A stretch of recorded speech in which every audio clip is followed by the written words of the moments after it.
Bienvenidos, comunidad de cazadores de misterios y amantes de los relatos donde la historia se entrelaza con la más profunda oscuridad.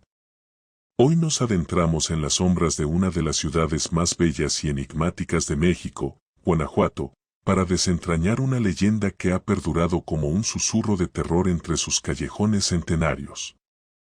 Prepárense para una historia donde el amor, la ambición y un pacto ancestral se mezclan en un cóctel mortal. Si es tu primera vez aquí, te invito a que te suscribas y actives las notificaciones, porque en este canal exploramos los rincones más ocultos del pasado. Y cuéntanos en los comentarios, ¿desde dónde nos sigues en este momento? El relato que hoy les traigo ocurrió en el año de 1937, bajo el sol inclemente que bañaba los adoquines de una ciudad que guarda secretos en cada piedra.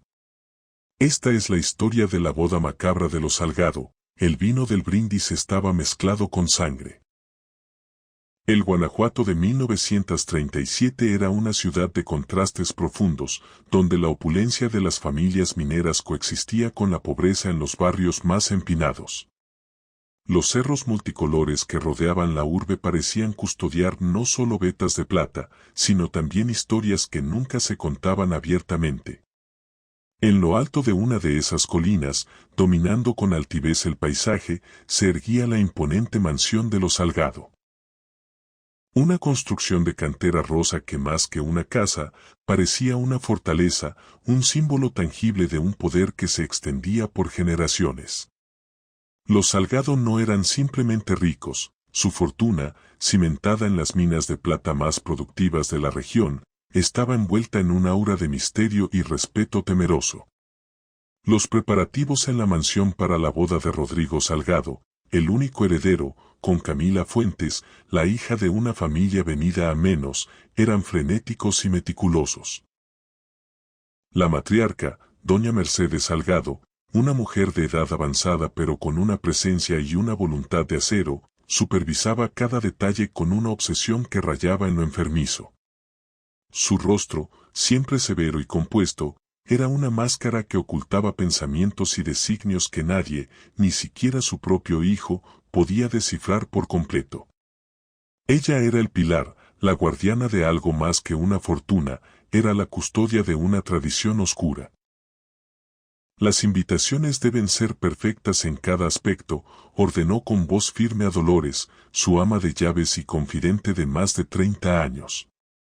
El papel debe tener el tono exacto, el escudo en relieve debe sentirse al tacto. Nada puede quedar al azar. Dolores, una mujer de mirada penetrante y lealtad inquebrantable, asintió en silencio, pero una inquietud sutil recorría su espalda cuando vio a su señora extraer de un cofre antiguo, tallado con símbolos extraños, un pequeño frasco de cristal azul oscuro. Dentro, un líquido espeso y de un color rojo tan intenso que parecía negro a la luz tenue del despacho, se movía con lentitud viscosa. 3 gotas en cada sobre, Dolores, instruyó Mercedes con manos que, pese a su firmeza, mostraban un leve temblor, un signo de emoción contenida. Ni una más, ni una menos. La precisión es lo que da poder al ritual. Aquella tarde, mientras el sol comenzaba a ocultarse detrás de los cerros, tiñendo el cielo de naranjas y púrpuras, 100 sobres de un papel cremoso y costoso fueron sellados en el gran despacho de la mansión. Cada uno, al recibir las 3 gotas de líquido oscuro, adquiría un sutil tinte rojizo que parecía cambiar bajo diferentes luces, y desprendía un aroma leve pero persistente, dulce y metálico a la vez. Jacinto, el cartero de confianza de la familia, un hombre de pocas palabras y lealtad comprada, fue el encargado de recoger el lote. Al tomar el paquete, una sensación de frío repentino, seguida de un hormigueo eléctrico, recorrió sus dedos encallecidos. Doña Mercedes es muy específica, le recordó Dolores en la puerta de servicio, su voz baja pero cargada de significado. Deben entregarse en mano, personalmente. Y bajo ninguna circunstancia debe permitirse que alguien rechace la invitación. ¿Queda claro? En los días siguientes, esas invitaciones comenzaron a llegar a las casas y mansiones de las familias más prominentes y también a algunas menos afortunadas pero cuidadosamente seleccionadas de Guanajuato. Quienes las recibían, al sostener el sobre entre sus manos, experimentaban una extraña fascinación, una atracción casi magnética hacia el evento. El sutil aroma que emanaba del papel les provocaba una sed repentina, una ansiedad por aceptar que no podían explicar racionalmente.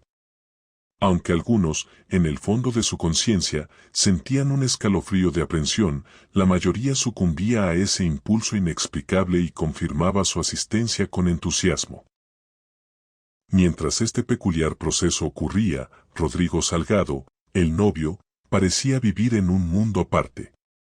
Un hombre joven, de una belleza inquietante y pálida como la luna, pasaba la mayor parte de sus días recluido en la vasta biblioteca familiar, un lugar polvoriento y lleno de estanterías que llegaban hasta el techo.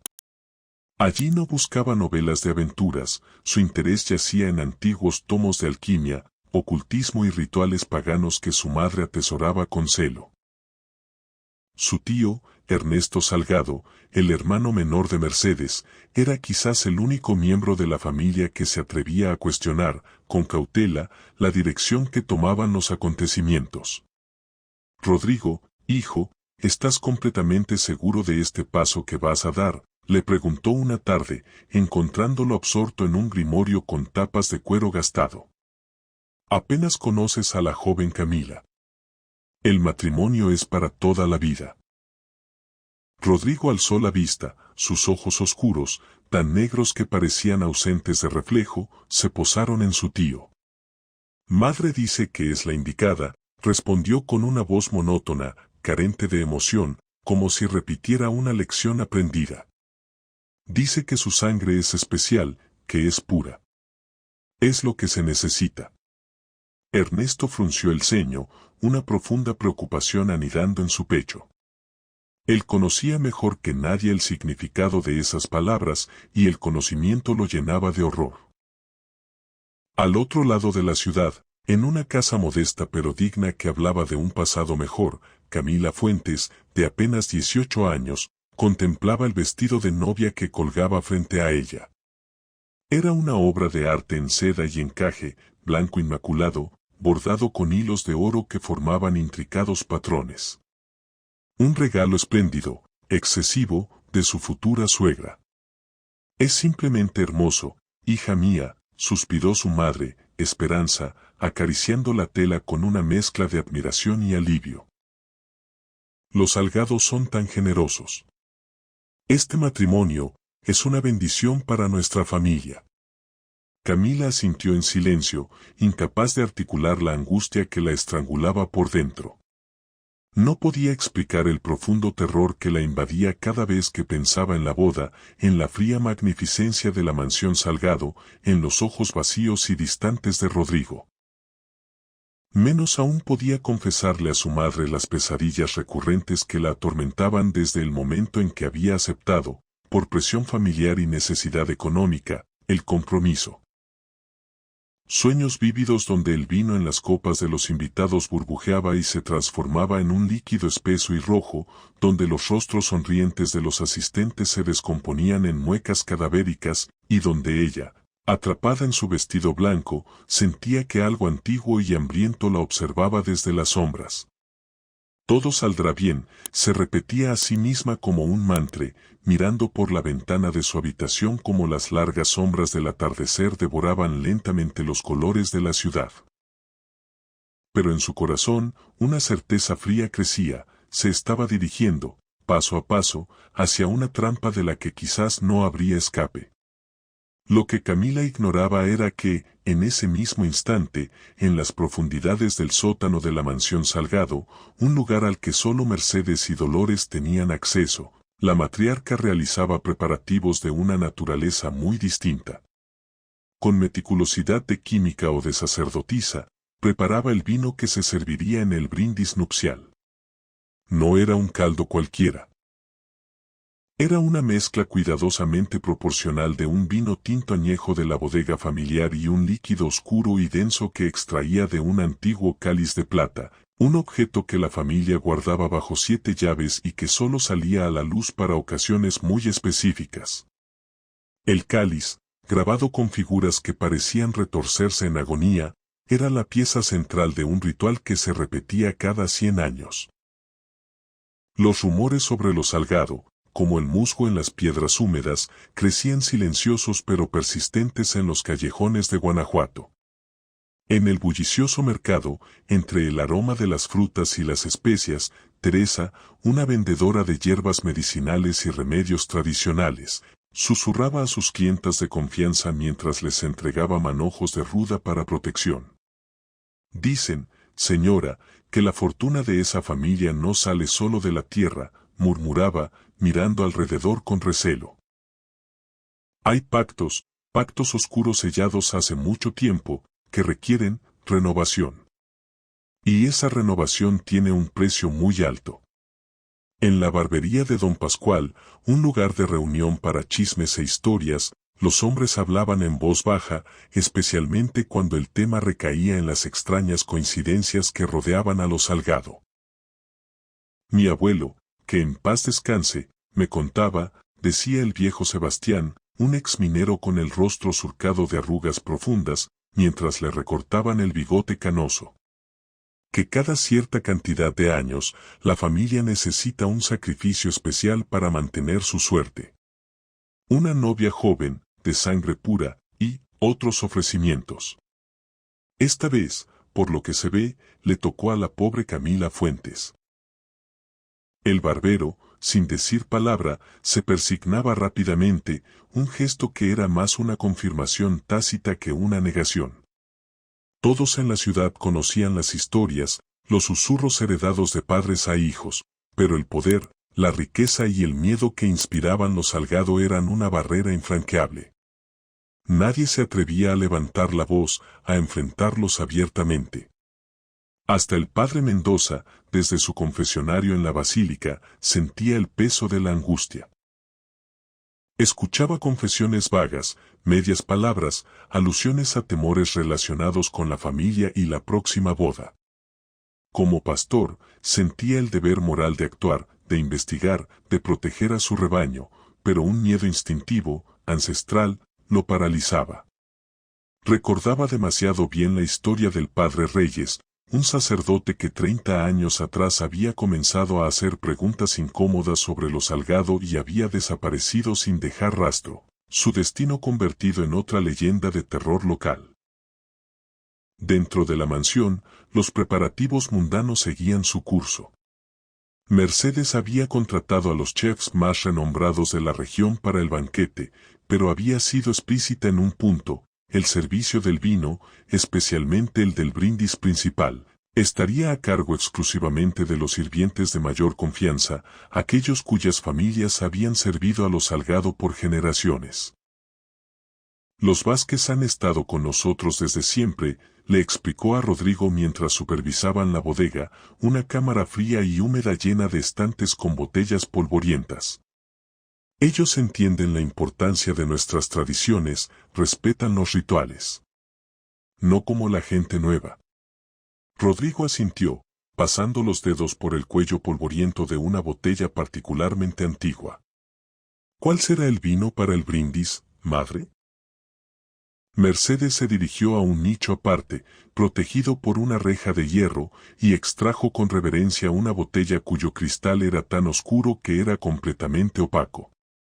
Esta, hijo mío, ha esperado en la oscuridad por generaciones. El vino más especial, reservado únicamente para cuando un Salgado encuentra a la novia perfecta. Es el vino del pacto. Mientras estos eventos ocurrían, un elemento externo e imprevisto entró en escena. Javier Olmedo, un joven periodista ambicioso recién llegado de la Ciudad de México, había sido enviado a Guanajuato para escribir una serie de artículos sobre las familias históricas de la ciudad, con motivo de la fastuosa boda Salgado. Movido por una curiosidad genuina y el olfato para la noticia, se sumergió en los archivos polvorientos de la biblioteca municipal, buscando antecedentes que dieran profundidad a su crónica. Interesante lección de lectura, comentó la bibliotecaria, una mujer mayor de nombre Socorro, de ojos astutos y mirada perspicaz, al ver los volúmenes que consultaba sobre genealogía y registros parroquiales del siglo XIX. Pocos se interesan por la verdadera historia de los Salgado. La mayoría prefiere la leyenda adornada. Solo busco contexto para mi artículo, respondió Javier con una sonrisa profesional pero cautelosa. La boda es el evento social del año, quiero hacer un trabajo serio.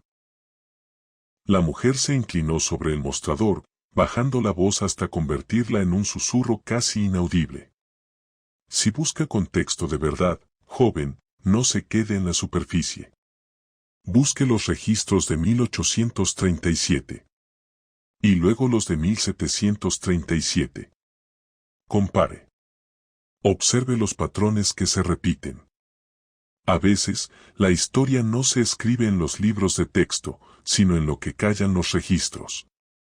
Intrigado por el misterio en sus palabras, Javier siguió su consejo. Lo que descubrió en las horas siguientes lo dejó helado, con un nudo de incredulidad y horror en el estómago. Efectivamente, cada 100 años, con una precisión escalofriante, un Salgado varón se casaba con una joven de una familia respetable pero en declive económico. Los registros parroquiales de esas bodas específicas tenían anotaciones marginales crípticas, referencias a renovaciones necesarias, pactos confirmados y sacrificios aceptados. Pero lo más perturbador venía después. En las semanas y meses posteriores a cada una de esas bodas centenarias, varios de los invitados, siempre una docena, fallecían en circunstancias extrañas y aparentemente no relacionadas, accidentes fortuitos, fiebres súbitas e incurables, ataques al corazón en hombres sanos. Y, de manera coincidente o no, tras cada una de estas tragedias, la fortuna de los Salgado experimentaba un auge milagroso, con el descubrimiento de nuevas y ricas vetas de plata en sus minas, que parecían aparecer de la nada. Cuando Javier alzó la vista de los antiguos folios, pálido y con las manos sudorosas, notó que no estaba solo. Al otro extremo de la sala de lectura, un hombre de traje oscuro, con un rostro impasible y una mirada fría, lo observaba fijamente. Sin mediar palabra, el desconocido se levantó y salió de la biblioteca con paso rápido. Esa misma noche, mientras Javier regresaba a su modesta pensión, su mente dando vueltas a los horribles patrones que había descubierto, dos figuras emergieron de la oscuridad de un callejón estrecho, bloqueando su camino. El señor Salgado le envía saludos, dijo uno de ellos, su voz áspera y carente de emoción. El otro mostró brevemente el destello de una navaja bajo la tenue luz de un farol. Y un consejo amistoso, los periodistas curiosos, los que remueven el pasado, no son bienvenidos en la celebración. Sería mejor para su salud que se dedicara a reportar sobre las flores o la música. El mensaje era claro. Pero lejos de amedrentarlo, la amenaza solo avivó la determinación de Javier. Si lo que sospechaba era cierto, Camila Fuentes no caminaba hacia un simple matrimonio de conveniencia, se dirigía, inocente e ignorante, hacia el corazón de un ritual macabro que la consumiría. A 3 días de la boda, Camila fue convocada a la mansión Salgado para la prueba final de su vestido. La modista, una mujer francesa de modales afectados, revoloteaba a su alrededor, clavando alfileres y ajustando costuras, bajo la atenta y crítica mirada de Mercedes.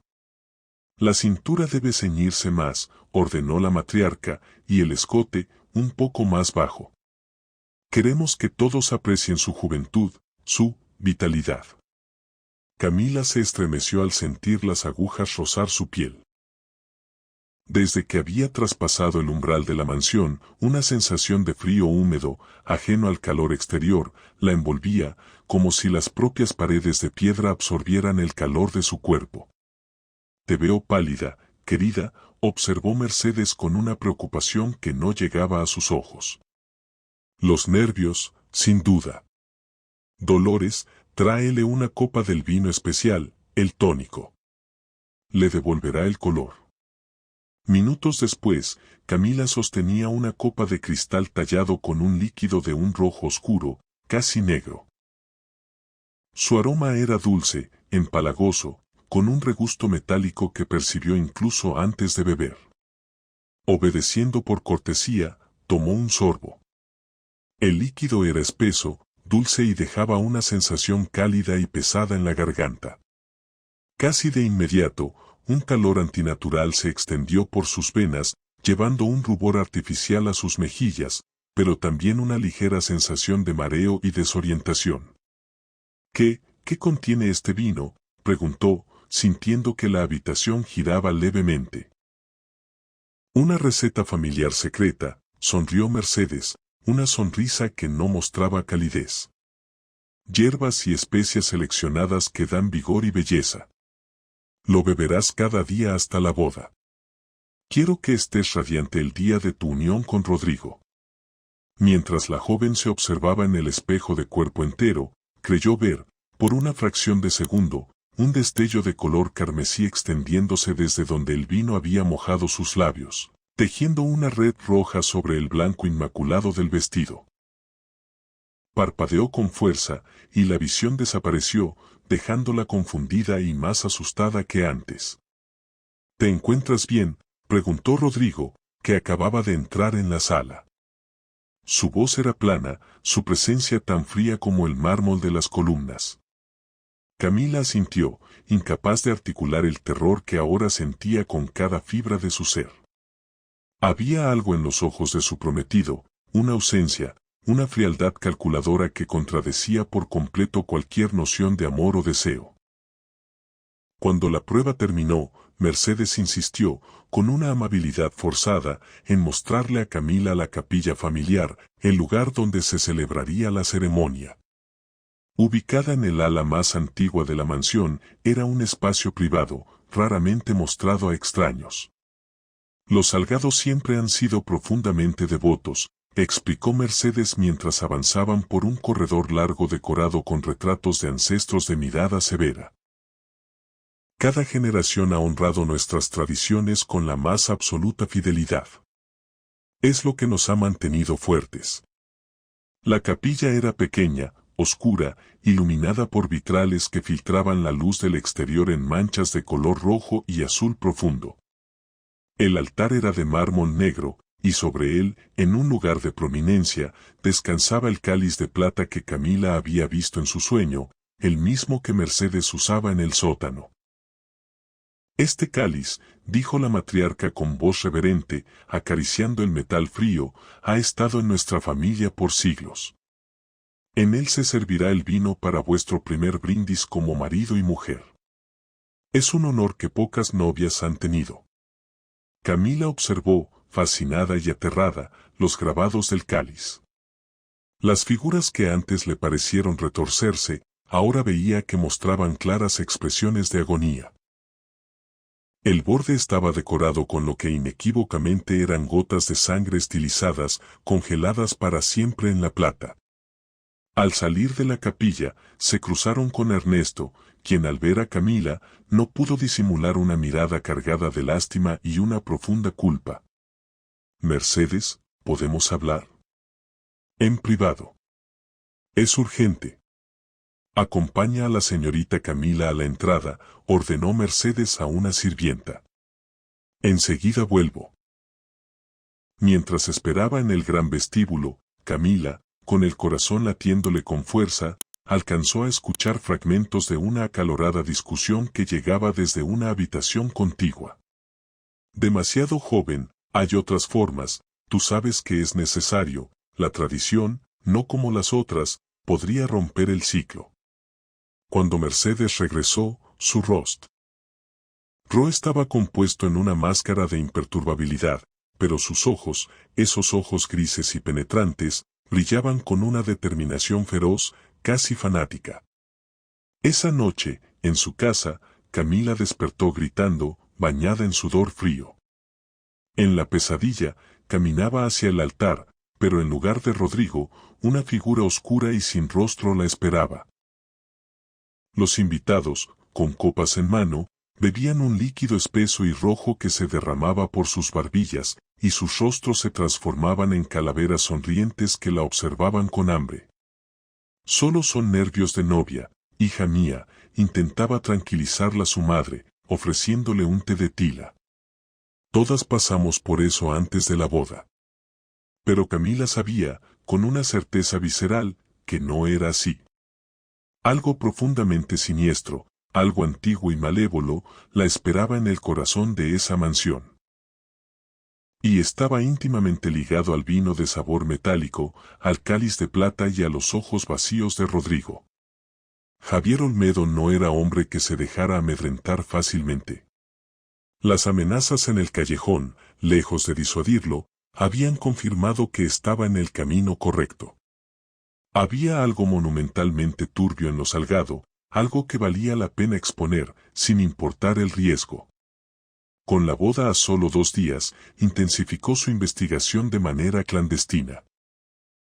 Su habitación en la pensión se parecía ahora al cuarto de un detective, con recortes de periódico antiguos, fotografías descoloridas, árboles genealógicos dibujados a mano y notas desordenadas por todas partes. Encontró algo interesante, licenciado, le preguntó Matilde, la joven camarera de la pensión, mientras le servía su café matutino.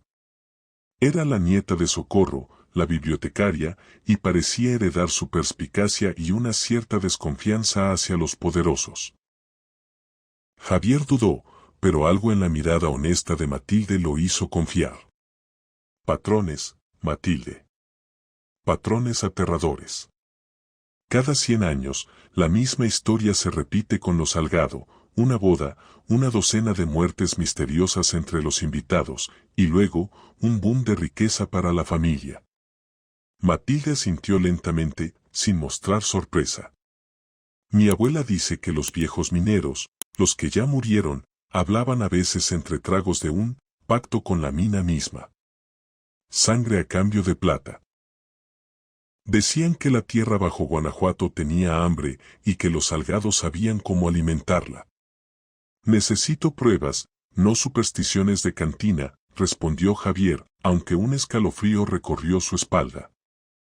Y, sobre todo, necesito hablar con Camila Fuentes antes de que sea demasiado tarde. Intentar conseguir una entrevista con la novia resultó imposible.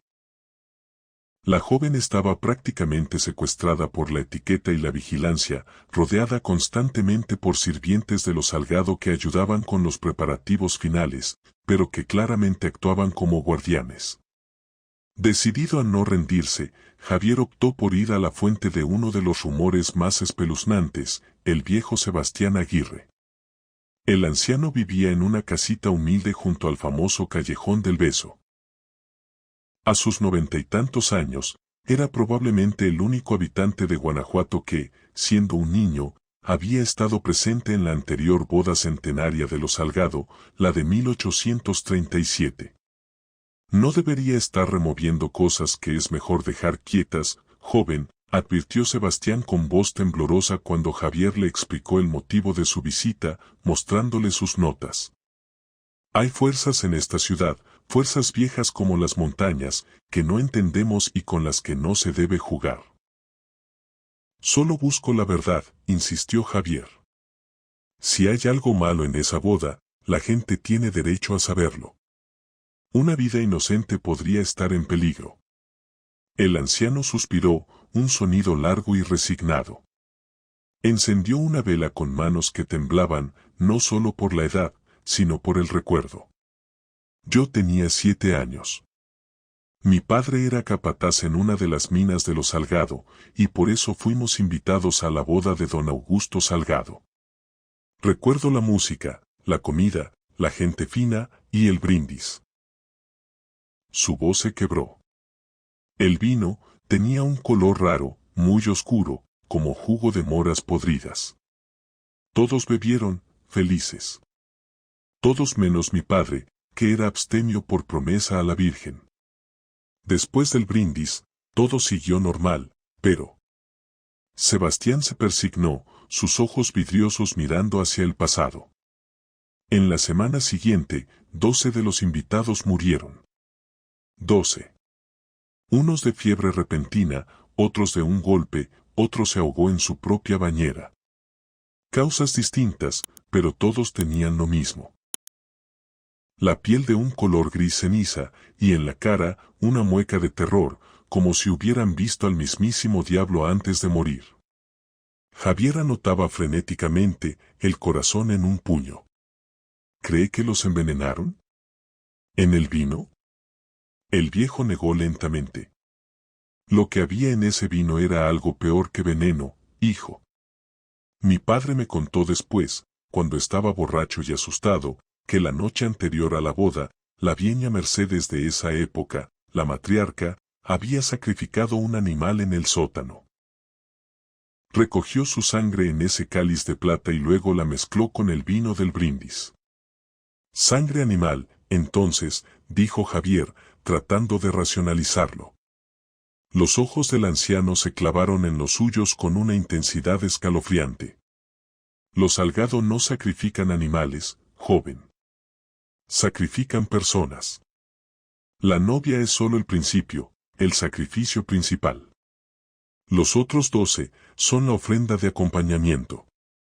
El precio por otros 100 años de riqueza. Al salir de la casa del anciano, la determinación de Javier era de acero. Tenía que advertir a Camila, tenía que impedir esa boda cueste lo que cueste. Pero mientras caminaba por las calles empedradas, con la mente dando vueltas a la horrible revelación, notó que de nuevo lo seguían. Era el mismo hombre de traje oscuro de la biblioteca, manteniendo una distancia constante. Conociendo ya un poco los laberínticos callejones, Javier tomó una ruta evasiva, girando bruscamente, acelerando el paso, y finalmente se escondió en el hueco profundo de una puerta antigua y en desuso. El perseguidor pasó de largo, confundido. En el momento en que Javier iba a salir de su escondite, una mano surgió de la oscuridad interior del portal, tapándole la boca con fuerza. No grite, susurró una voz tensa y familiar a su oído. Soy Ernesto Salgado. Estoy de su lado. Ernesto guió a Javier por una serie de pasadizos y callejones traseros, moviéndose con el conocimiento íntimo de quien ha crecido en ese entramado, hasta llegar a una cantina diminuta y semivacía en los límites de la ciudad, un lugar donde nadie preguntaba ni miraba con curiosidad. ¿Por qué ayudarme?, cuestionó Javier apenas se sentaron en una mesa apartada, con 2 vasos de mezcal entre ellos. Usted es un Salgado. Esto va en contra de su familia. Ernesto bebió un largo trago, su rostro aristocrático marcado por una profunda fatiga y un tormento interior. Precisamente porque soy un Salgado, respondió al fin, con voz grave. He vivido toda mi vida con el peso de este secreto, con el horror de saber lo que somos, lo que hemos hecho. He guardado silencio por miedo, por cobardía, pero no puedo permitir que otra vida joven e inocente sea sacrificada. No otra vez. La palabra sacrificada resonó en el aire cargado de humo. Javier sintió un escalofrío. Entonces, lo que descubrí, es cierto. Más cierto y más terrible de lo que puede imaginar, asintió Ernesto, inclinándose sobre la mesa. La historia oficial dice que nuestra fortuna viene de la suerte y el trabajo duro en las minas. La verdad es un pacto oscuro, sellado en 1637 por mi antepasado, Alonso Salgado. Estaba arruinado, al borde de la deshonra. En su desesperación, recurrió a prácticas prohibidas, a un ritual antiguo y sangriento. No fue brujería común, fue un pacto con una entidad, una fuerza antigua vinculada a la tierra misma. Alonso sacrificó a su propia esposa, mezcló su sangre con vino y se lo ofreció a sus principales acreedores en una cena. Al día siguiente, todos ellos estaban muertos, y sus deudas desaparecieron como por arte de magia. Una semana después, sus minas, antes agotadas, revelaron la veta de plata más pura y extensa jamás vista. Javier escuchaba, horrorizado, mientras el relato de Ernesto pintaba un cuadro de maldad generacional. Desde entonces, continuó el hombre, cada 100 años, el pacto debe renovarse. Un Salgado debe tomar por esposa a una joven de sangre pura, una virginidad simbólica y literal, y en la ceremonia nupcial, su sangre es mezclada ritualmente con vino en el cáliz ancestral. Ella es el sacrificio principal. Luego, ese vino, ahora cargado con su esencia vital y la maldición, se sirve a 12 invitados cuidadosamente seleccionados, que se convierten en ofrendas secundarias, sus vidas drenadas para alimentar el poder del pacto. A cambio, la familia disfruta de otro siglo de prosperidad irrefrenable, de riquezas que surgen de la tierra como por mandato. ¿Y Rodrigo está de acuerdo con esto?, preguntó Javier, incrédulo. Mi sobrino, la voz de Ernesto se quebró de dolor. Rodrigo ha sido criado para esto. Mercedes lo ha preparado desde la cuna, alimentándolo con pequeñas dosis de sangre en su comida, en sus bebidas, creando una dependencia física y espiritual al ritual. Ahora es poco más que un títere, un vehículo vacío para la tradición. No ama a Camila, la ve como el componente necesario de un proceso. ¿Por qué no ha denunciado esto antes? ¿Fue a la iglesia? ¿A las autoridades? El rostro de Ernesto se ensombreció aún más. Con manos temblorosas, comenzó a desabrocharse la camisa. Lo intenté. Hace 30 años, cuando mi propio hermano, el padre de Rodrigo, mostró signos de querer romper el ciclo, de rebelarse. Fui a ver al padre Reyes, el párroco de entonces. Le conté todo. Con un gesto brusco, abrió su camisa, revelando en su pecho, sobre el corazón, una cicatriz grotesca y retorcida, un símbolo arcano y doloroso grabado a fuego en la carne. Mercedes se enteró. Al día siguiente, el padre Reyes desapareció para siempre. Y yo desperté con esto, y con la advertencia de que si volvía a interferir, el castigo no sería solo para mí, sino para todos a los que pudiera importarme. El miedo me paralizó, hasta ahora. Javier observaba la marca, sintiendo náuseas. ¿Por qué arriesgarse ahora? ¿Por qué ayudarme? Por Camila, dijo Ernesto, abrochándose la camisa de nuevo. Y porque hay algo diferente en ella. Cuando la vi, me recordó a mi Isabel, mi esposa, a quien perdí joven. Mercedes la eligió por su linaje puro y su situación vulnerable, pero siento, que hay algo más. Algo en su sangre que ni siquiera Mercedes comprende del todo. Camila podría ser, sin saberlo, la clave no solo para ser una víctima, sino para romper el ciclo para siempre. Pero necesitamos un plan. De su chaqueta interior, Ernesto extrajo un pequeño frasco de cristal que contenía un líquido transparente e incoloro. Esto es un antídoto, un neutralizador. Lo preparé en secreto durante años, estudiando los libros prohibidos de la biblioteca. Si se vierte en el cáliz antes del brindis, anulará la potencia ritual de la sangre, hará que el pacto falle. Pero necesitamos distraer a Mercedes y a sus sirvientes leales para poder acercarnos. La boda es mañana. Yo puedo entrar libremente. Usted irá como mi asistente personal, le conseguiré una invitación. Mientras trazaban los detalles de su desesperado plan, absortos en su conversación, ninguno de los dos notó a la figura discreta que los observaba desde la penumbra de la barra. Dolores, el ama de llaves, había seguido a Ernesto con la discreción de una sombra. Ahora, con expresión impasible pero ojos calculadores, abandonó silenciosamente la cantina para llevar las noticias a su señora. Esa misma noche, en la casa de los Fuentes, Camila recibió una visita inesperada pasada la medianoche. Su doncella personal la despertó con suavidad. Señorita, hay alguien que insiste en verla. Dice que es de parte del periodista Javier Olmedo y que es cuestión de vida o muerte. Con el corazón en un puño, Camila recibió en el pequeño estudio a Matilde, la camarera de la pensión.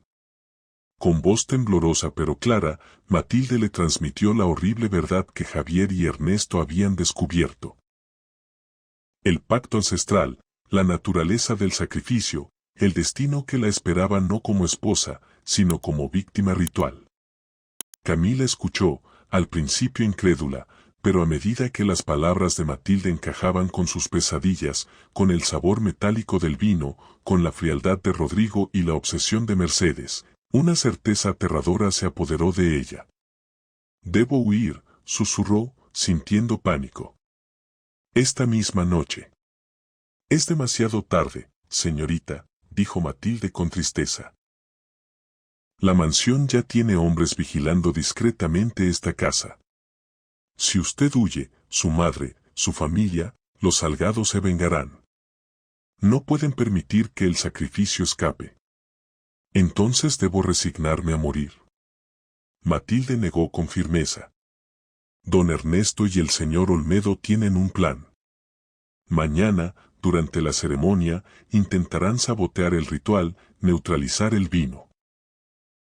Usted debe actuar con normalidad, seguir el curso de los eventos como si no supiera nada, pero estar preparada, alerta, para cuando llegue el momento de actuar. Aquí».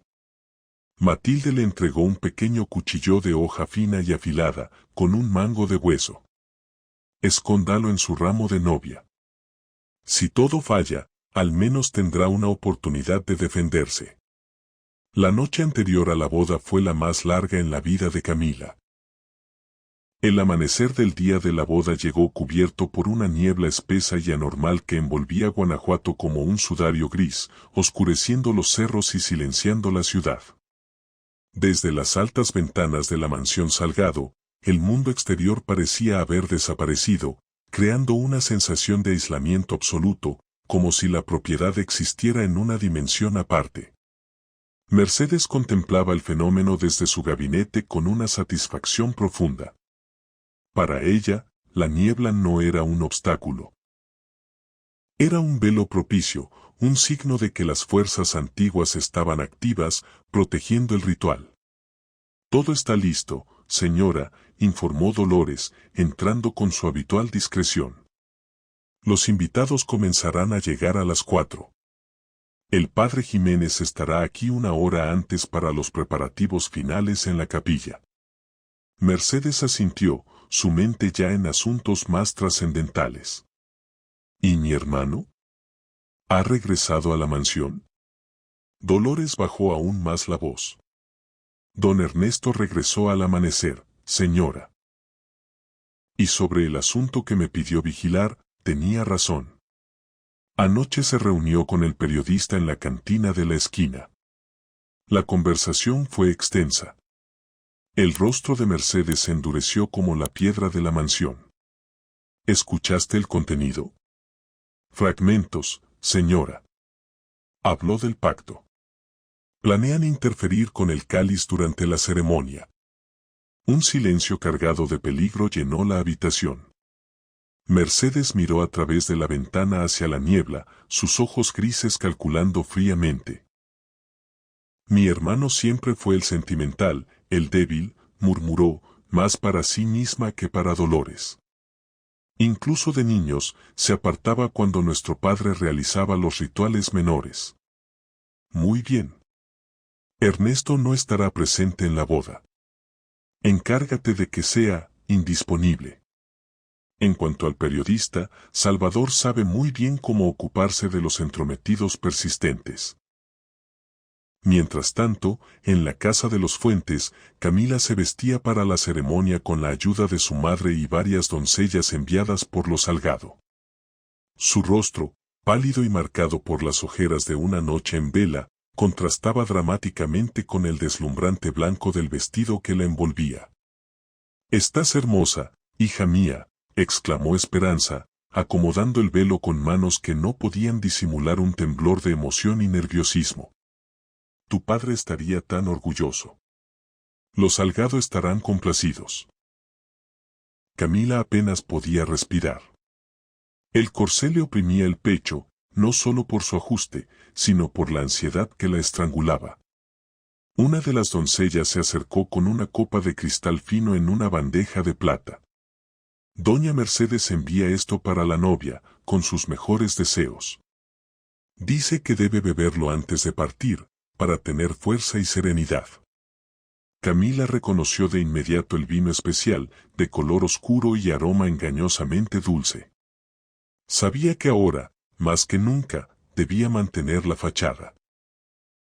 Con un movimiento estudiado, tomó la copa, fingió llevársela a los labios, y en un instante de distracción de las doncellas, inclinó levemente el brazo, derramando discretamente el contenido en la maceta de un geranio rojo que había junto a ella.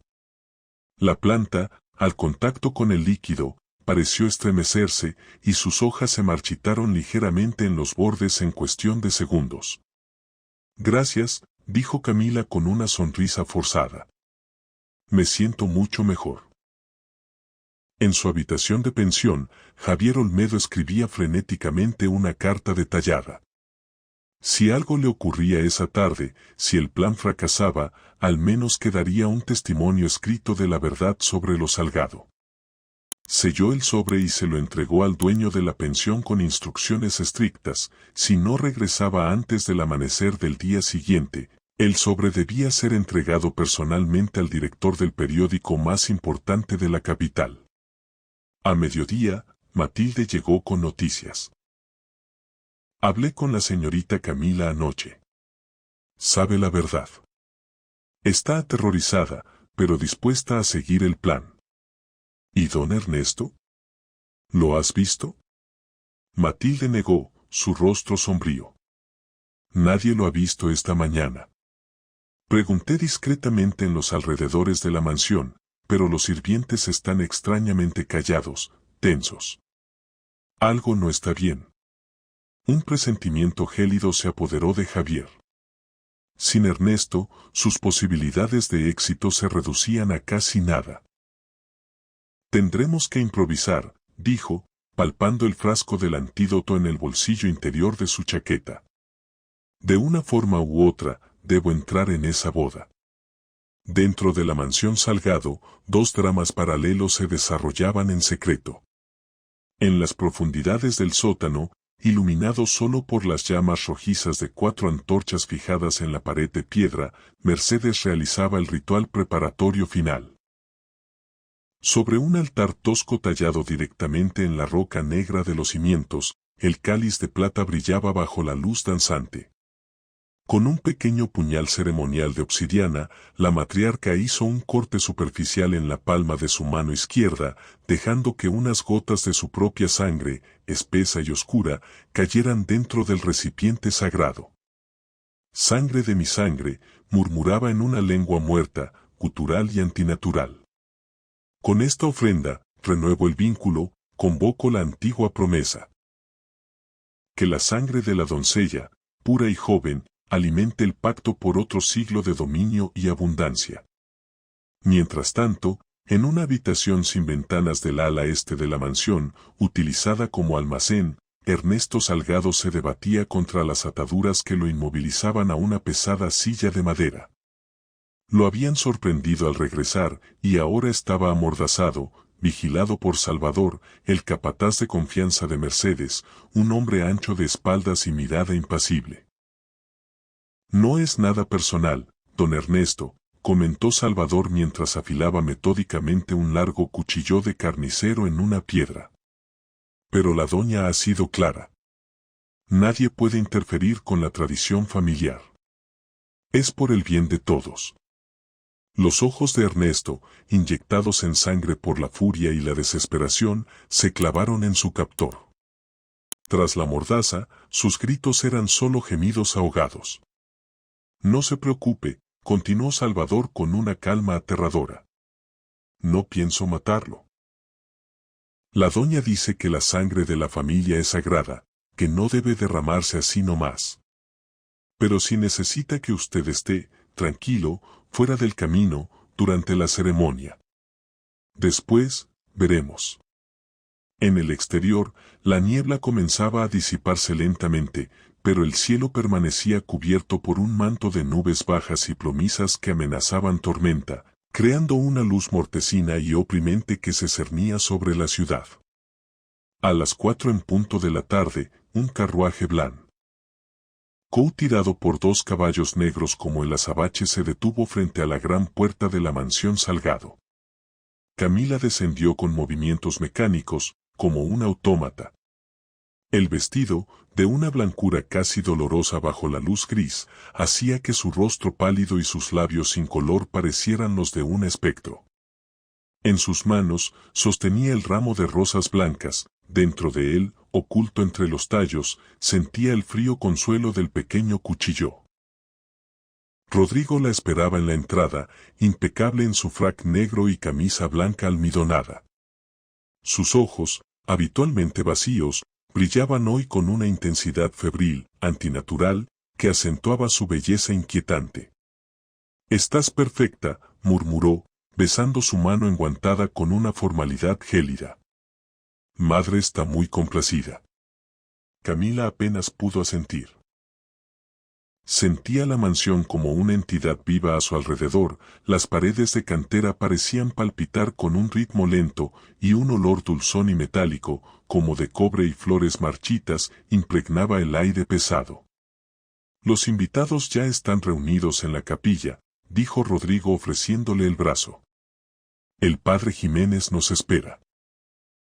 Al avanzar por el largo corredor principal, flanqueado por los retratos de ancestros de mirada severa, Camila sintió que todas esas pinturas la observaban, evaluando su idoneidad, su sacrificio inminente. En un rincón oscuro, disfrazado con un traje formal que le quedaba un poco grande y unas gafas oscuras, Javier Olmedo observaba la escena, el corazón latiéndole con fuerza contra las costillas. Había logrado colarse entre el personal de apoyo del fotógrafo oficial, cargando trípodes y cajas de equipo. Su disfraz era endeble, pero en el ajetreo de los últimos minutos había pasado desapercibido. Su mirada buscaba frenéticamente a Ernesto, sin éxito. Sin él, acercarse al cáliz sería casi imposible. «El señor busca algo en particular». La voz de Dolores, repentina a su lado, lo sobresaltó. «Oh, solo». El mejor ángulo para capturar la entrada de la novia, improvisó, señalando torpemente una cámara que colgaba de su cuello. El ama de llaves lo estudió con sus ojos penetrantes, fríos como el mármol. «La capilla es por allí. Pero recuerde, durante el brindis ritual, no se permiten fotografías. Es una tradición familiar muy estricta». Javier asintió, sintiendo el peso del frasco en su bolsillo como una losa. Cuando Dolores se alejó, se mezcló con el flujo de los últimos invitados que entraban a la capilla. El interior del pequeño templo privado era sobrecogedor y opresivo. Los vitrales, de colores profundos, filtraban la escasa luz exterior, proyectando manchas rojas y azules sobre los bancos de madera oscura. Velas negras, gruesas y altas, dispuestas en candelabros de plata maciza, proporcionaban una iluminación parpadeante que hacía danzar sombras grotescas por las paredes de piedra. En el altar, el padre Jiménez, un hombre de edad y aspecto nervioso, aguardaba. A un lado, sobre una mesa auxiliar cubierta con un pesado mantel de terciopelo carmesí, reposaba el cáliz ancestral. Bajo la luz de las velas, su superficie de plata bruñida parecía contener fuego líquido en su interior, palpitar con una vida propia. Mercedes Salgado ocupaba el primer banco, vestida de un negro riguroso y severo que acentuaba su palidez marmórea. El asiento a su lado, destinado a Ernesto, permanecía vacío, una confirmación silenciosa de los peores temores de Javier. Cuando el sonido discordante de un órgano pequeño llenó el espacio, todos se pusieron en pie. Camila apareció en el umbral, del brazo de un tío lejano que haría las veces de quien la entregara. Avanzó por el pasillo central con pasos vacilantes, su mirada buscando desesperadamente entre los rostros algún signo de esperanza. «Matilde», Javier, Ernesto. Sus ojos se encontraron con los de Javier por una fracción de segundo. Él le dirigió un leve, casi imperceptible, movimiento de cabeza. Era poco, pero ese pequeño gesto le infundió el valor necesario para continuar la farsa unos minutos más. La ceremonia transcurrió como en un sueño febril para Camila. Repetía los votos con voz mecánica, mientras su mente calculaba distancias, observaba los movimientos de los sirvientes, la posición del cáliz. A su lado, Rodrigo recitaba sus promesas con una monotonía robotizada, sin emoción, como si las palabras fueran un conjuro más que un juramento de amor. Cuando el padre Jiménez los declaró marido y mujer, un suspiro colectivo, cargado de una expectativa extraña, recorrió la capilla. Entonces, Mercedes se levantó. Su figura, alta y delgada, se erguía con una autoridad absoluta. Y ahora, anunció con una voz potente que resonó en la piedra, como dicta nuestra más sagrada tradición familiar, los nuevos esposos compartirán su primer brindis como matrimonio. En ese momento, dos sirvientes, hombres de rostro impasible y mirada fija, aparecieron con bandejas de plata cargadas de copas de cristal fino, que comenzaron a repartir entre los invitados. Mientras tanto, Mercedes se acercó al altar y, con movimientos ceremoniales lentos, tomó el cáliz. De un pequeño cofre de ébano que Dolores le acercó, extrajo la botella de cristal oscuro y vertió su contenido, un líquido espeso y negro como la tinta, dentro del recipiente de plata. Este vino, explicó dirigiéndose a los presentes, aunque su mirada estaba puesta en Camila, ha sido preservado y bendecido por generaciones de nuestra familia, esperando el día en que un salgado encuentre a su pareja perfecta. Su sabor único fortalece los lazos matrimoniales más allá de la muerte y asegura prosperidad eterna para los recién unidos, y para todos los que compartan este brindis. Javier observaba, la tensión haciéndole doler la mandíbula. El momento crítico se acercaba, y él estaba a metros del cáliz, rodeado de gente y vigilado. En un acto de desesperación, tropezó deliberadamente contra un pequeño reclinatorio cercano, derribándolo con estruendo y haciendo caer uno de los candelabros. Las velas rodaron, prendiendo una pequeña llama en el borde del mantel carmesí. El breve caos y los gritos ahogados le dieron la oportunidad que necesitaba. «Permítame ayudar», exclamó, abalanzándose hacia el altar como si intentara apagar el fuego, posicionándose al lado de Mercedes. Con un movimiento rápido, llevó la mano a su bolsillo interior para sacar el frasco, pero la mirada de la matriarca, que se volvió hacia él con una velocidad sobrenatural, lo detuvo en seco. Sus ojos grises no mostraban sorpresa, solo un frío reconocimiento y una furia monumental. «Impostor», gritó, apartando el cáliz con un movimiento brusco. «Salvador, ahora». Antes de que Javier pudiera reaccionar, el capataz surgió de entre las sombras detrás del altar, sujetándolo con una fuerza brutal. El frasco se le escapó de los dedos, cayendo al suelo de losas y rompiéndose en 1000 pedazos, su contenido claro esparciéndose inútilmente. «Llévenselo», ordenó Mercedes con una voz que heló la sangre. «Ya nos ocuparemos de él después de la ceremonia». Camila observó la escena con horror absoluto. Su última esperanza se desvanecía ante sus ojos. El plan había fracasado estrepitosamente. Con Javier neutralizado y forcejeando en silencio entre los brazos de Salvador, la ceremonia continuó como si la interrupción hubiera sido un mero inconveniente. Mercedes, recuperada con una velocidad inquietante, sostuvo el cáliz en alto y comenzó a pronunciar palabras en esa misma lengua gutural y antigua, palabras que hicieron que el aire en la capilla se volviera pesado y difícil de respirar, y que provocaron escalofríos en todos los presentes, incluso en aquellos que no entendían su significado. «Beberán primero los novios», anunció al final, su voz ahora con un eco extraño. «Y luego, compartiremos todos esta bendición ancestral, esta comunión de sangre y destino». Rodrigo tomó el cáliz con manos que ahora temblaban visiblemente, no de nervios, sino de una excitación contenida, antinatural. Lo llevó a sus labios y bebió un largo sorbo. Al apartarlo, un hilillo de líquido oscuro y espeso resbaló por su barbilla. Sus ojos, súbitamente, se dilataron, adquiriendo un brillo febril, animal, mientras entregaba la copa a su esposa. Camila tomó el cáliz. Era sorprendentemente pesado y frío, como si estuviera hecho de hielo. El aroma que emanaba era nauseabundo, dulzón, metálico, con un tufo a cobre y a algo orgánico en descomposición. Sabía que dentro de ese recipiente no solo había vino, había sangre, y no solo de animal. Con el corazón latiéndole en la garganta, acercó el cáliz a sus labios, ganando milisegundos. Recordó el consejo de Matilde, seguir el curso, actuar normal. Pero también recordó el cuchillo en su ramo, ahora depositado en una silla cercana. En un instante de desesperada lucidez, fingió que el tacón de sus zapatos se enganchaba en el borde de su larga cola.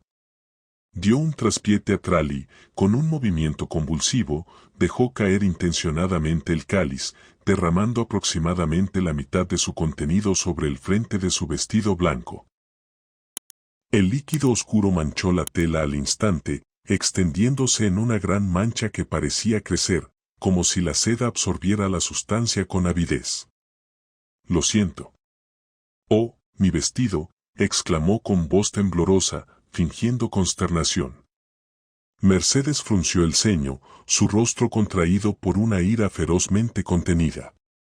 «El vestido no importa», dijo, su voz forzando la calma. «Bebe lo que queda. Ahora». Con el cáliz ahora medio vacío, Camila fingió obedecer. Lo llevó de nuevo a sus labios, inclinando la cabeza hacia atrás, pero en lugar de abrir la boca, dejó que el líquido restante resbalara por el exterior de la copa, mojando su velo y su cuello, sin que una sola gota entrara en su boca. «Así es», aprobó Mercedes, recuperando el cáliz con un gesto brusco. Su contenido era ahora mínimo. Ahora, nuestros invitados escogidos compartirán esta bendición. Mientras los sirvientes repartían copas entre un grupo específico de invitados. Camila contó 12, justo como en las historias, notó algo aterrador. Las manchas de vino sangre en su vestido no se quedaban estáticas. Parecían moverse, expandirse lentamente, dibujando patrones intrincados, símbolos que coincidían con los grabados del cáliz. «El vestido», susurró, horrorizada. «Está vivo. Está reaccionando». Rodrigo, a su lado, parecía no escucharla. Estaba en trance, sus ojos vidriosos fijos en el vacío, sus labios moviéndose en silencio, repitiendo las palabras de la invocación. Mercedes alzó su propia copa, llena del mismo líquido oscuro. «Por la prosperidad de lo Salgado», proclamó, su voz resonando con un poder anormal. «Por otro siglo de abundancia y poder». Los 12 invitados, sonriendo con inconsciencia, brindaron y bebieron. Camila observó, paralizada, como, casi de inmediato, una palidez cadavérica comenzaba a extenderse por sus rostros. Sus ojos, por un instante, brillaron con un destello rojizo, y sus expresiones se congelaron en una especie de éxtasis vacío. «Y ahora», continuó Mercedes, con una sonrisa triunfal y terrible, «completemos el ritual con el beso nupcial, el sello que une la sangre con el pacto». Rodrigo se volvió hacia Camila. Su expresión ya no era vacía. Ahora estaba distorsionada por una hambre primitiva, una avidez que nada tenía que ver con el deseo humano. Sus labios, manchados de rojo oscuro, se acercaron a los de ella mientras sus manos, con una fuerza sobrehumana, la sujetaban por los brazos, inmovilizándola. En ese momento crítico, cuando el horror estaba a punto de consumarse, un estruendo ensordecedor resonó en la capilla. Las grandes puertas de madera se abrieron de golpe, arrancadas casi de sus goznes. En el umbral, tambaleándose, empapado en sangre y sosteniéndose en el marco, apareció Ernesto Salgado. «Deténganse», gritó con una voz rota por el esfuerzo y el dolor, pero cargada de una autoridad desesperada. «El ritual está incompleto. La cadena se puede romper». Mercedes se volvió hacia su hermano, y por primera vez, su imperturbabilidad se quebró, mostrando un destello de sorpresa y luego de furia pura. «¿Cómo te has liberado, traidor?». Salvador subestimó mi determinación. «Y mi desesperación», jadeó Ernesto, avanzando penosamente hacia el centro de la capilla. En su mano derecha, manchada de sangre, sostenía un objeto que hizo gritar a varios de los presentes, la cabeza cercenada y pálida del capataz Salvador, sus ojos aún abiertos en una expresión de terror final. El caos estalló entre los invitados, que ahora comprendían que estaban atrapados en algo mucho peor que una extraña ceremonia. Gritos, empujones, intentos de huida.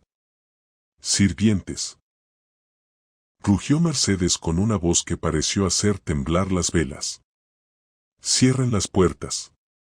Nadie sale de aquí hasta que el ritual concluya». Ernesto aprovechó la confusión general para abrirse paso hacia Javier, que seguía forcejeando con dos sirvientes que, ante la visión de la cabeza de Salvador, habían aflojado su agarre. Con un movimiento rápido, Ernesto golpeó a uno y liberó a Javier. Le entregó algo que extrajo de dentro de su chaqueta destrozada. Otro frasco pequeño, idéntico al que se había roto, pero este lleno de un polvo plateado.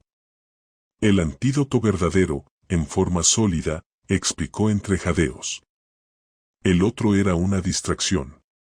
Este debe verterse directamente en el cáliz. Rápido». Mientras tanto, Camila luchaba con todas sus fuerzas contra el agarre de Rodrigo, cuya fuerza parecía multiplicarse. Las manchas en su vestido ahora formaban un dibujo claro y reconocible. La silueta de un ser monstruoso, alado y cornudo, que parecía querer desprenderse de la tela. Mercedes, viendo que su control se resquebrajaba, recurrió al plan más directo. De entre sus ropas negras extrajo el pequeño puñal ceremonial de obsidiana. «Si no puede ser por el método tradicional, será por el directo», declaró, y con una agilidad espantosa para su edad, se abalanzó sobre Camila, el puñal en alto, apuntando directamente a su corazón. «Tu sangre renovará el pacto aquí y ahora, sobre este mismo altar». El tiempo pareció detenerse. Mercedes cargaba, Rodrigo sujetaba, Ernesto y Javier corrían contra el tiempo, los invitados gritaban. En el centro, Camila tomó una decisión instintiva y contra natura. En lugar de retroceder, dio un paso al frente, directamente hacia la carga de Mercedes. El movimiento sorprendió a la matriarca, desequilibrándola por una fracción de segundo. Ese instante fue suficiente. Camila agarró la muñeca de Mercedes con ambas manos, desviando la trayectoria del puñal. La hoja de obsidiana, en lugar de clavarse en su pecho, rasgó de arriba abajo el frente del vestido nupcial ya manchado. El sonido no fue el de tela rasgándose, sino un siseo agudo, como de vapor escapando a alta presión de una herida. «No», aulló Mercedes, comprendiendo demasiado tarde su error. «El sello está en el vestido, imbécil. No debes romperlo». Pero era tarde.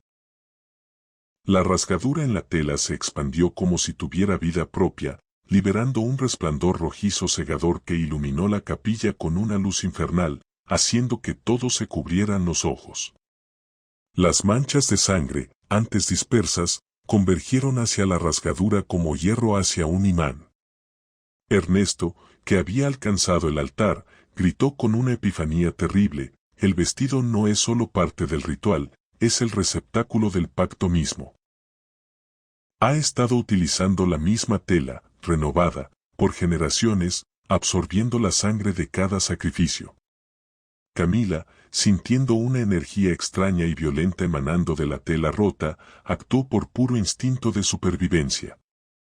Con un movimiento violento, se arrancó la parte delantera completamente rasgada del vestido, quedando en su corpiño blanco y las enaguas. El tejido manchado cayó al suelo, donde continuó humeando y retorciéndose. El cáliz. Le gritó a Javier, señalando el recipiente que había quedado sobre el altar, olvidado en el caos. Hay que destruirlo. Mercedes, recuperándose del impacto, se interpuso con una rapidez sobrenatural, su rostro ahora una máscara de ira desencadenada. Insensatos. No comprenden lo que han hecho. El pacto debe completarse o las consecuencias serán terribles para todos. Como para confirmar sus palabras, un temblor violento sacudió la mansión, haciendo que los vitrales estallaran en una lluvia de cristales coloridos y que grietas profundas aparecieran en las paredes de piedra de la capilla. La maldición se revierte, exclamó Ernesto, sujetándose a una columna que crujía. El pacto reclama a quienes lo iniciaron, a quienes lo alimentaron. Los 12 invitados que habían bebido el vino cayeron al suelo uno tras otro, retorciéndose en agonías silenciosas. De sus bocas abiertas en gritos mudos surgieron no sangre, sino hilos de una sustancia oscura y brillante que, en lugar de caer, flotaron en el aire, dirigiéndose inexorablemente hacia Mercedes. La matriarca gritó cuando los primeros filamentos la tocaron, envolviéndola como una telaraña viviente. Su piel comenzó a envejecer a velocidad visible, arrugándose, secándose, volviéndose pergamino sobre hueso. El cáliz, volvió a gritar Camila, viendo que Mercedes ya no podía bloquear el camino. Javier se lanzó, esquivando una viga que caía del techo. Agarró el cáliz, ahora frío como el hielo polar, y vertió en él el polvo plateado del frasco de Ernesto. La reacción fue instantánea y violenta. El metal ancestral comenzó a corroerse, a fundirse desde dentro como si un ácido potentísimo lo devorara, emitiendo un chillido metálico que lastimó los oídos. «¡Aléjate!», gritó Ernesto, tirando de Javier hacia atrás justo cuando el cáliz estalló en una explosión de fragmentos incandescentes y humo negro y acre. Rodrigo, liberado súbitamente del trance, miró a su alrededor con ojos que recuperaban la lucidez, solo para encontrar horror. Vio a su madre envuelta en los hilos oscuros, convertida en una parodia esquelética de sí misma, vio los cuerpos de los invitados en el suelo, vio la destrucción. «Madre», susurró, y en su voz había un dolor auténtico, el de un hijo que ve la monstruosidad de su progenitor. ¿Qué me has hecho? Lo necesario, para nuestro legado, logró articular Mercedes con una voz que ya no era humana, un susurro de tumba. Como hizo mi madre, y la madre de ella. La tierra tiene hambre, Rodrigo, siempre hambre. Un nuevo y más violento temblor sacudió la estructura. Grandes bloques de piedra y vigas de madera comenzaron a desprenderse del techo con estruendo. «Tenemos que salir de aquí», bramó Javier, agarrando a Camila de la mano. «La mansión entera se viene abajo». Ernesto asintió, dirigiéndose a los pocos invitados que aún podían moverse. «Hacia la salida, corran. El pacto está cobrando su deuda atrasada». Mientras corrían por los pasillos que crujían y se inclinaban, escapando de la lluvia de escombros, escucharon el último grito de Mercedes Salgado, un aullido prolongado y desgarrador que no era totalmente humano, y que se cortó abruptamente con el sonido de un derrumbe masivo. La capilla, y todo lo que contenía, había colapsado. Rodrigo, que corría junto a ellos, se detuvo en seco en medio del corredor principal. Su piel, ya pálida, adquirió un tono gris ceniza. «No puedo. No puedo abandonarla», murmuró, mirando hacia la nube de polvo que marcaba el lugar de la capilla. «La sangre, llama a la sangre». Antes de que alguien pudiera detenerlo, dio media vuelta y corrió de regreso hacia los escombros, perdiéndose en el polvo y la destrucción. Ernesto comprendió. Bebió directamente del cáliz. Su vida estaba ya entrelazada con el pacto. No había salvación para él. Camila, Javier, Ernesto y un puñado de invitados aterrados lograron salir al jardín justo cuando la estructura principal de la mansión Salgado, aquel símbolo de poder centenario, se desplomaba sobre sí misma con un rugido tronador, levantando una enorme nube de polvo que oscureció el cielo durante minutos. Cuando el polvo comenzó a asentarse, y el silencio, roto solo por Krug. Idos ocasionales y lejanos gritos de auxilio, se hizo dueño del lugar, contemplaron el montículo de escombros que había sido una de las casas más importantes de Guanajuato. El cielo, curiosamente, comenzaba a despejarse, y los últimos rayos del sol poniente bañaron la escena de destrucción con una luz dorada y serena, creando un contraste surrealista. Una semana después, la ciudad intentaba regresar a la normalidad, aunque un manto de shock y rumor cubría todo. Las autoridades, tras una investigación superficial, determinaron que un terremoto localizado de origen indeterminado había causado el derrumbe de la mansión Salgado, lamentando la trágica pérdida de vidas. Fue una explicación conveniente, científicamente dudosa, pero socialmente aceptable. El periódico local publicó un extenso y premiado reportaje de Javier Olmedo, cuidadosamente editado para narrar la historia de una familia corrupta cuyos crímenes pasados y presentes habían culminado en una tragedia, omitiendo cualquier referencia a pactos de sangre o rituales sobrenaturales. Aún así, entre líneas, los lectores más perspicaces podían leer la verdad. Camila Fuentes, técnicamente viuda aunque su matrimonio había durado minutos, se recuperaba lentamente en casa de Matilde y su abuela Socorro. Las pesadillas persistían, pero eran cada vez menos frecuentes, como si el horror, al ser enfrentado y vencido, perdiera poder sobre su mente. Una tarde de domingo, Javier y Ernesto fueron a visitarla.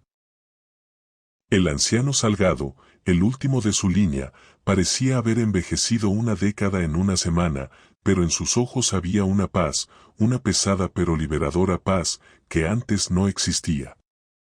He vendido todas las propiedades que quedaban fuera de los escombros, les informó mientras tomaban té en la modesta sala. Las minas, los terrenos, todo. El dinero se usará para crear un fondo que compense, en la medida de lo posible, a los descendientes de las víctimas de las generaciones pasadas. Es una gota en el océano del mal hecho, pero es lo único que puedo hacer. ¿Y usted, don Ernesto? ¿Qué hará ahora?, preguntó Camila con genuina preocupación. Ernesto sonrió, una sonrisa triste pero serena.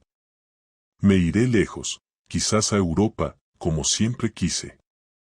Necesito distancia de este lugar, de estos recuerdos. Necesito que el sol brille sobre algo que no sea esta tierra hambrienta. Javier, que había estado en silencio, reflexionando, habló al fin. Hay algo que aún me desconcierta. ¿Por qué el pacto se rompió justo ahora, después de siglos de éxito? ¿Fue el antídoto? ¿Fue romper el vestido? Ernesto miró a Camila con una mezcla de admiración y algo más. Mercedes eligió a Camila por su sangre pura, por su linaje sin mancha. Pero lo que no supo, lo que los registros familiares ocultaban, es que la pureza no siempre significa vulnerabilidad. A veces significa fortaleza ancestral. Miró directamente a Camila. Tu bisabuela materna, María Velázquez, fue la novia elegida para el pacto de 1837. Pero ella logró escapar la noche anterior a la boda. Estaba embarazada. Ese niño, tu abuelo, llevaba en sus venas no solo la sangre que los Salgado codiciaban, sino una resistencia innata a la maldición, una capacidad de rechazo que se transmitió. Esa capacidad llegó a ti, Camila. Por eso el vestido reaccionó de manera tan violenta al romperse. No solo era un receptáculo, era un sello, y tu sangre, la sangre de la destinada a romper el ciclo, era el ácido que lo disolvió.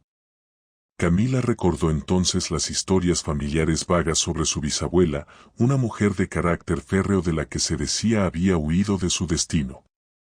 Todo encajaba. ¿Y las minas? ¿El oro y la plata?, preguntó. Ernesto negó con la cabeza. Ya han comenzado a inundarse. Sin el pacto que mantenía la riqueza accesible, volverán a ser lo que siempre fueron en el fondo, piedra fría y vacía. La tierra ha cobrado su deuda atrasada, con intereses. ¿Y los cuerpos? Mercedes, Rodrigo, los demás. Javier no terminó la pregunta. Nunca serán encontrados, dijo Ernesto con certeza absoluta. La tierra los ha reclamado. Forman parte del pago final. Poco después, Ernesto partió hacia Europa, no sin antes entregarle a Camila un pequeño cofre de madera olvidado. Perteneció a mi Isabel, dijo. Dentro hay documentos, diarios, que trazan la historia completa del pacto desde 1637. La verdad, completa. Te corresponde a ti decidir qué hacer con ella, si enterrarla con los escombros o conservarla como advertencia. Javier, que había recibido ofertas de periódicos nacionales, decidió quedarse en Guanajuato. Su interés había trascendido lo profesional. Una tarde, paseando con Camila por el ahora tranquilo callejón del Beso, le preguntó por el cofre. Lo quemé, respondió ella con simpleza, mirando las paredes coloridas. Esa historia terminó. Ahora es tiempo de escribir una nueva. En el solar donde se erguía la mansión Salgado, ahora un terreno vacío y acordonado, comenzaban a crecer flores silvestres entre los escombros. La naturaleza reclamaba su espacio, ansiosa por sanar. Y en las noches de luna llena, algunos vecinos juraban escuchar susurros entre las piedras, pero ya no de terror, sino como de algo que por fin descansa. Camila ya no temía esos rumores.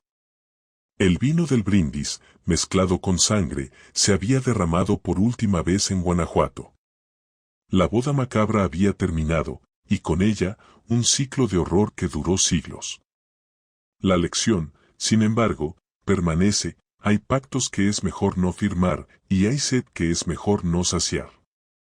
Si esta historia te ha mantenido al borde del asiento, recuerda suscribirte para no perderte nuestras próximas incursiones en los misterios más profundos de México.